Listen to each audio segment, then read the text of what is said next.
I can see celebration right here. Okay. Pero nakita ko dito ng, alam niyo yung globong umiikot, no? Tapos nagpapalit-palit kayo ng damit dito. So, pwedeng matagal na kayo magkakasama. Circle of friends ito, circle of family, community ninyo. Kung sino-sino man ito, mga involved dito sa reading na ito, no, kayo ay turingan ninyo is pamilya na. Okay? So, pwedeng yan ay boyfriend, girlfriend mo, asawa mo na siguro, no, husband, wife, or pwedeng pamilya mo, no? Pwede rin naman na mga kaibigan mo na tinuturing mo na ritong family. Kasi, yung ikot ng globo is, okay, mabilis, no? Pero, palit ng palit yung mga damit. So, whatever the case may be, pwedeng kayo ito, no? Na, ang tawag nito, na magkakasama na, no? Matagal na kayong magkakasama, magkakakilala, yeah. Nakikita ko dito. Oh, there's this tower here. Okay? Pero kung makikita mo mga babes, no, this is something no, na parang tinan mo, may nakangiti pa rito. I think this is some kind of a pag-aaway. Hindi naman kasi tuluyang gumuho yung tower dito. So, whatever the case may be, no, parang para sa akin, it's a temporary thing. Parang ganun, parang temporary. Kung may pag-aaway man, pagtatalo, no, tinan mo, diba? Sabi ko sa iyo eh. Oh, you will end up still giving with each other. Six of Coins energy. This is equal give and take. So, kung ano man to, temporary lang, no, nakikita ko kayo rito magkakaayos. Yan. Tingnan natin ano ba nangyayari dito.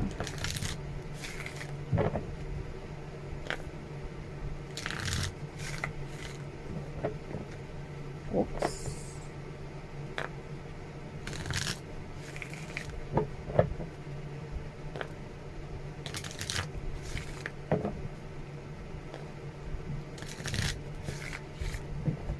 Gathering the energies, mga babes.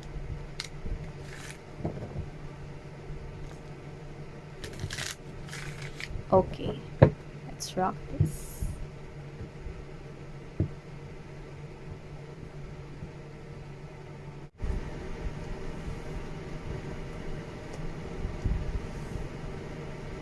Okay.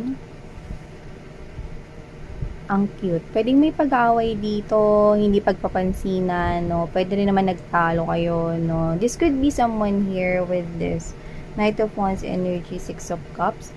Sa iba, hindi lang ito basta lover or hindi lang ito basta kakonect mo in a heart space level, no? Pwede rin friendship mo, pwede rin kaibigan mo, pwedeng matalik mo rito friend, someone close to you.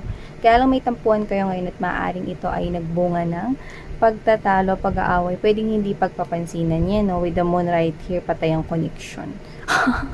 Walang komunikasyon yan, no? Pero may pagbabati. Meron tayo dito nakikita ang pagbabati. Gustong makipagbati, gustong lumapit sa inyo, no? Pero tingnan mo, no yan, no? Ikaw yung dragon dito, ang cute, no? Gusto niya na lumapit sa'yo, pero baka nambubuga ka pa raw ng apoy. Meaning, idiomatic expression, baka galit ka pa daw. So, yan, no. Pwedeng LQ kayo nito. Pwede rin naman nag-away kayo, no. Pwede kasing best friend mo ito. Yan, no. Kuha ko rito. Hindi, halo-halo yung energies na kuha ko rito, mga babes. So, hindi lang ito yung inyong lover. Eh, pwede rin kasing best friend nyo or close friend nyo siya. Or pwede rin family member yan. Okay, so, let's keep moving. Oh, see? There could probably be an age gap right here. Pero ang cute kasi nakikita ko rito yung isa, hindi na rin makatiis na hindi kayo kausapin. Yung nakikita ko rito. So, you also love this person here. Okay? Mahal mo siya. Yung nakikita ko rito. Okay? So, this could be a friend. This could be a past lover. This could be your lover now. So, whatever the case may be, just take out this resonates. So, yeah. Partnership, it is Two of Cups energy. So, meron tayo dito nakikita, no, na partnership yan. So, let's see. Oh, diba? Sa inyo.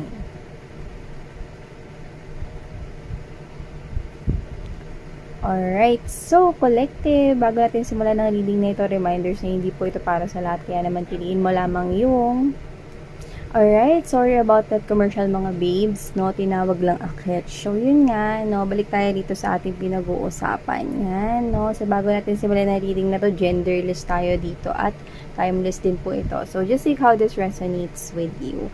So, hi and hello sa mga new subscribers. Ako po si Yan. Meron tayong new channel for Taurians or kung kayo ay Taurus or kung kayo ay dealing with Taurus or may Taurus kayo in your natal or birth chart, no? Yan. Pwede kayo doon. Ang title, ang channel's name ay All About Taurus. Ang link ay nasa description box. So, yun nga mga babes, no, bago natin sagutin mga babes, no, ang reading na iti for you. I mean, bago natin paliwanag itong reading for you, no, sasagutin ko muna yung tanong ni El Presidente. Yan, no, makikita ninyo sa screen. Yan, no, shout out sa'yo. Thank you so much sa support ang binibigay mo rito, no. At napansin ko na ito yung kino-comment niya. Hindi ko lang alam kung madalas, pero twice ko siyang nakita. So, sagutin ko yung question mo, El Presidente, no. Question niya has something to do with yan, no. Bakit daw pinadadaan pa sa tarot card readings, no, yung gustong sabihin ni universe sa atin para daw mas accurate. Okay. So, yan nga mga babes, no, since ang tanong naman ni El Presidente, yan, hi and hello sa'yo, babe. Yan, no, ang tanong niya is, maaaring tanong rin ng iba, so sasagutin na lang natin dito. So, El Presidente and mga babes, yan, no, listen to me. The universe is always speaking to us 24/7 like a convenience store na bukas, no, 24/7. Ano ba yung mga convenience store na bukas, no? Ayan, no, may Jollibee rin na bukas, no, 24/7, no? May mga branches na bukas, no? Mercury Drugstore, 24/7, no? They're speaking to us through angel numbers, through signs and clues, through, yan, no, yung mga butterflies sa paligid, no, yung mga signs and clues, angel numbers, no, at kung ano-ano pa rito.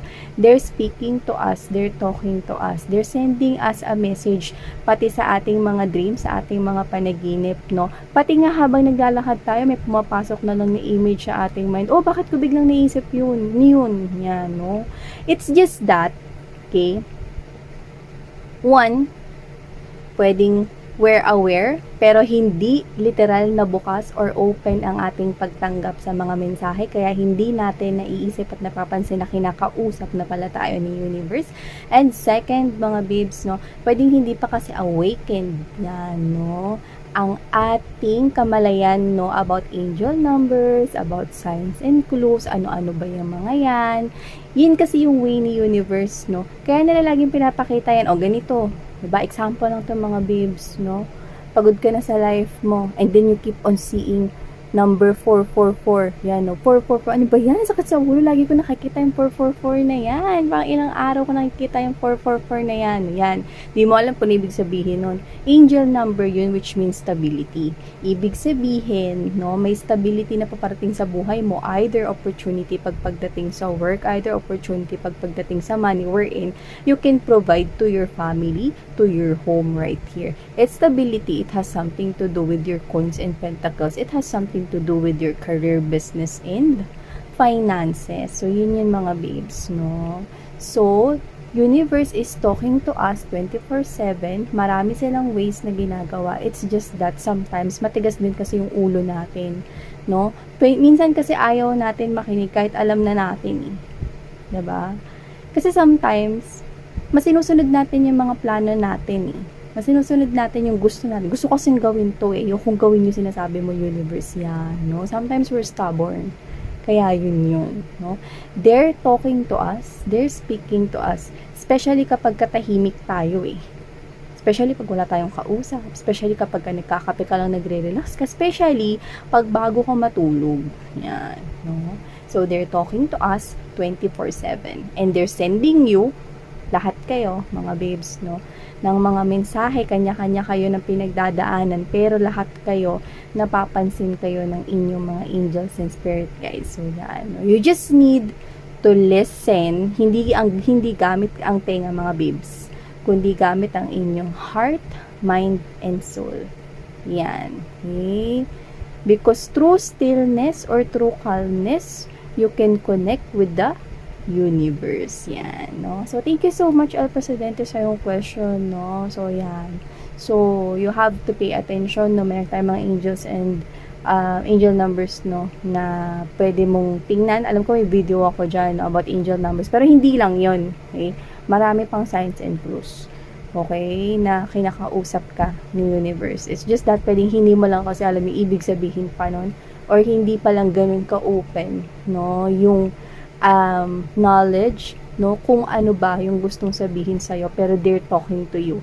And if it is so frequent na madalas mo nang nakikita yung mga bagay-bagay, numero, no, or kung ano-ano pa, ibig sabihin, kailangan mo nang alamin kung ano ba yun. Okay? Kasi may ibig sabihin yun. For me, everything, okay, has a reason. Okay? So, yan. Thank you so much, El Presidente, and sa mga babes. Thank you so much, no? Alright, so dito na tayo sa ating reading. So, meron tayo ditong someone, no? Medyo LQ siguro kayo, love quarrel, yung iba friendship quarrel, yung iba naman away, kapatid dite. Okay? Basta, kung sino man to, mahal mo siya. Pwede yung iba, crush nyo yung isa't isa, or pwede yung iba lovers talaga kayo, boyfriend, girlfriend, or iba wife, husband, no? Hinakuha ko dito mga energies. Yung iba, close friend kayo to the point, no, nahati pa kayo, no, sa isang hotdog. Kunwari, isa lang binili nyo hotdog on stick, no, hati pa kayong dalawa dun. Yan, no? So, halos magkapatid na kayo, no, ng turingan nito, or close friend kayo, no, to the point na, napag-usapan nyo na halos lahat, no, under the sun, no? So, nakita ko rito, na pwedeng nagkaroon dito ng, baka nag-aaway naman talaga kayo, of course, no?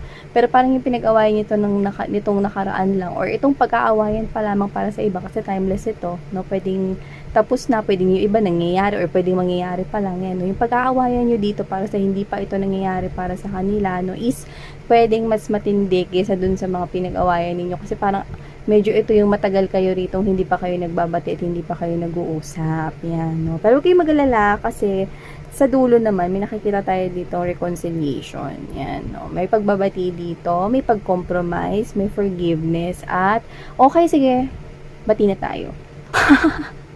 Yung ganun ako nakukuha rito sa energy na ito. So, nakikita ko rito that with this Six of Cups energy, this is someone here that you love, your soulmate. Di ba sabi ko sa inyo, yung soulmate, hindi naman yan palaging kain relationship lang eh. Okay? Pwede rin kasi yan yung mama mo, yung papa mo, yung pinsan mo, someone that, uplifts your spirit, someone that supports you, okay? Yung iba naman, someone dito na nagkakasundo kayo, you feel comfortable, you feel familiar with, kasi there's a high chance na tropa-tropa na rin kayo, tropa-tropa na rin kayo nung past lives ninyo, or kilala mo na siya, na-encounter mo na siya sa past lives ninyo, no? Either, hindi mo siya naaalala, okay, sa yung memory, but your soul recognizes this person, kasi baka friend mo na rin siya ng past life mo, or baka asawa mo na rin siya ng past life mo, or baka, 'di ba, lagi kayo ritong pinagtatagpo, no, kapag ka ikaw ay nabuhay sa period na yon, siya buhay din doon. Okay? So whatever the case may be, there's a strong soulmate connection sa inyong dalawa. Yan. So nakikita ko dito na siguro sa lahat ng pag-aaway ninyo, ito yung parang pag-aaway ninyo, mga babes na hindi pa kayo nagbabati detail, parang antagal na, ba yun? Hindi pa rin ako pinapansin nito ni ate, or ba, hindi pa rin ako pinapansin nito ni Labidubs. Baka ayaw niya sa akin. Yan, no? Ganun. Kasi nakikita ko dito, meron din kasi dito parang may childish din kasi, no, na parang alam mo yung parang childish in a way na cute, hindi yung parang nakakabwisit, no. So nakikita ko rito na kung may age gap man, okay, nakikita ko rito, no, na depende kasi yun eh, kasi maybe it's your mom, for others of you maybe it's your dad, basta someone here is more mature, okay. Kung sino dito mga babes, no, yung I think na parang mas weak yung personality, or mas marupok siya yung unang magsusorry. So, I think this is your person here. Nakikita ko siyang marupok. Kaya na, this person is watching you from the distance. So, galit pa ba siya sa akin? Yan, nakikita niya kayo dito as dragon. No? Parang natatakot pa siya rito. Nag-aalala siya rito. Bugahan niyo siya rito ng apoy. So, yan mga babes. So, sino man tong person ninyo, no? Medyo gusto niya nang lumapit sa inyo, kaso baka galit ka pa. Yan, no? Galit ka pa nga ba daw? sa inyo yung kita ko rito. Yan no, medyo, alam mo yun, no, gusto niya lumapit sa'yo rito, but with the 9 of Wands energy, this person here is actually creating a wall, na parang, alam mo yun, gusto niya lumapit, pero may bit-bit siyang shield, no? Kasi parang, ready na siya, mga babes, so nasaluin dito yung mga sasabihin mo, oh, ano, nandito ka na naman? Di ba sinabi ko sa'yo, huwag man mag-usap, yan, no? Pero may bit-bit siyang shield, no? Handa siyang pakinggan lahat ng mga sasabihin mo kahit tumalsik pa ang laway mo, okay, no? Okay lang sa kanya, may shield naman siya. Basta gusto niya lang kamustahin kung galit ka pa or kung pwede ka na bang kausapin ng maayos dito. Yan, may away talaga dito, may LQ, may hindi talaga pag-uusap rito. Pero nakakita tayo ng pagbabate, no? Yung iba nga dito parang to the point na napansin, dahil sa tagal niyong hindi nag-uusap, baka napansin na rin ng people around you na bakit hindi nag-uusap yung mag-jowa niyan? Or, bakit hindi kayo nag-uusap na di ba close kayo? Di ba best friend kayo? Ganyan. Napapansin na ng ibang tao dito, no? And, this is you, mga babes, no? Pwede magkapalit-palit yung roles dito, no? Namimiss mo rin siya. Yan, no? Kasi tinitiis mo lang rin. Kasi gusto mo siya matuto dun di ba? Sa mistake na yun, lalo na kung siya yung may mistake. Diba? Gusto mo kasi mga babes, no, na parang hindi niya na rin gawin. Yan, no? So, it's either, hindi ko alam kung ikaw ba yung parang nagdadala ng connection na to, or hindi ko alam kung ikaw ba yung mas matanda dito, hindi ko alam kung ikaw ba yung mas matured. Yan, no? Dito sa connection ninyo ng kung sino man to. So, nakikita ko na makikipag-ayos ka rin. Actually, no, hindi, pag nagkaroon kayo rito ng namimiss mo siya, pero alam mo yung wala na yung galit. Hindi ka nagalit, no? Bumaba na yung inis mo, di ba? Kasi, mas kilala mo siya of all the people, di ba? Mas kilala mo itong tao na to, no? Kaysa dun sa iba. So, alam mo na, okay, pag lumapit ito, okay, alam ko sincere talaga yung sorry nito, yan, no? Kasi kilala mo siya, okay? Of all the people, alam mo kung kailan siya nagsisinungaling, kung kailan hindi. Kung kailan siya nagpapakatotoo, kung kailan hindi. Yan, nakita ko dito. And I can see communication coming in and you both will gonna work out into this type of connection, no? Sige na nga, bati na tayo. Pero huwag mo nang uulitin. Yan, no? Nakikita ko rito. So, whatever the case may be, actually, it's somehow cute right here. Kasi, alam mo yung, family, no? Kahit sabihin pang friend to, family yung tingin mo sa kanya. You love this person. Yeah, kahit yung sa iba, friend nyo ito. Or yung iba, pinsan nyo ito. Okay? You have that heart. Okay? You love this person. And nakikita ko rito, no, na hindi nyo naman talaga siya rito, alam mo yun, bibitawan at pakakawalan no? Gusto nyo na siyang matuto rito sa kanyang pagkakamali. Yan. So, yan, no? Yung nakikita ko dito mga babes. So, whatever the case may be, I can see communication right here. No? Sige. Sige na. Yan, no? Parang, sige na, huwag ka nang umiyak. Sige na, lumapit ka na dito, hug. Yan. Sige na nga. Okay. Sige, bati na tayo. Pinky swear. Okay. Yan, bati na kayo. Ang cute kasi meron siguro dito mga students, no, nakikita ko dito, no, especially iba, young love, yan, no. Actually, ang dami, no. Ang dami siguro nagtatampuhan ngayon, no, nag-retrograde kasi, yan, no. So, whatever the case may be, nakikita ko kayong magkakabate. Okay? So, wow, no? So, nakikita ko dito na normal naman ang pag-aaway at pagtatalo, no? Pero kasi as a family, no, you treat each other as a family, it's a natural thing na nagkakaayos. Pero, just take how this resonates into your situation, mga beeps, okay? So, thank you so much, Collective Sarangay Love and Life. Annyeong!